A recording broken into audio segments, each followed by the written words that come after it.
Hello बच्चों, let's read this question. The question says, in mitochondria, Christy act as a site for. यहाँ पे question में पूछ रहा है कि माइटोकॉन्ड्रिया में हमें क्रिस्टी देखने को मिलते हैं. सो ये क्रिस्टी ये किसका साइट का काम करते हैं और इसमें क्या सिंथेसिस या क्या एक्शन होता है इसमें. Option A protein synthesis, option B phosphorylation of flavoproteins, option C breakdown of macromolecules, and option D oxidation reduction reaction. So to answer this question, let us understand the key concept of this question.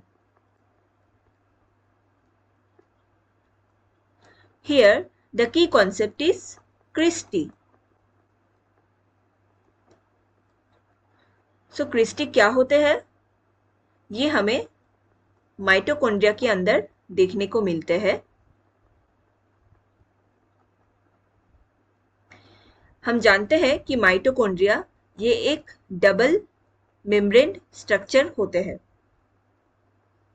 इसमें एक outer membrane present होते हैं and inner membrane. सो इसी inner membrane में हमें काफी ढेर सारे इनफोल्डिंग्स देखने को मिलते हैं. इट्स जस्ट लाइक ऐसे कई फोल्डिंग्स हमें इनर मेम्ब्रेन में देखने को मिलते हैं. इसी फोल्डिंग्स को कहा जाता है क्रिस्टी. फिजिकली इन क्रिस्टी का जो मेन रोल होता है it is to increase surface area. Now जो इनर मेम्ब्रेन है इसमें हमें एक और फंक्शन भी देखने को मिलते हैं. इस इनर मेम्ब्रेन में हमें इलेक्ट्रॉन ट्रांसपोर्ट चेन देखने को मिलते हैं एंड यहाँ पे हमें केमी ऑस्मोसिस प्रोसेस भी देखने को मिलते हैं. Now what is chemiosmosis?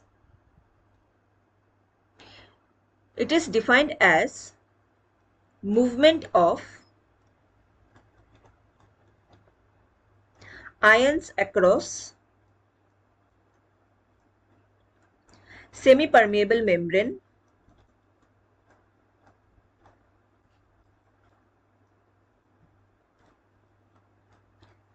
down electrochemical gradient.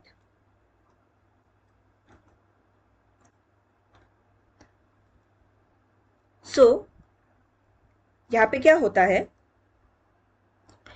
इस इनर मेम्ब्रेन चैनल में जो इलेक्ट्रॉन ट्रांसपोर्ट चेन है इसके अंदर हमें एटीपी सिंथेस देखने को मिलते हैं एंड ये एटीपी सिंथेस ये एटीपी का प्रोडक्शन करने में हेल्प करते हैं.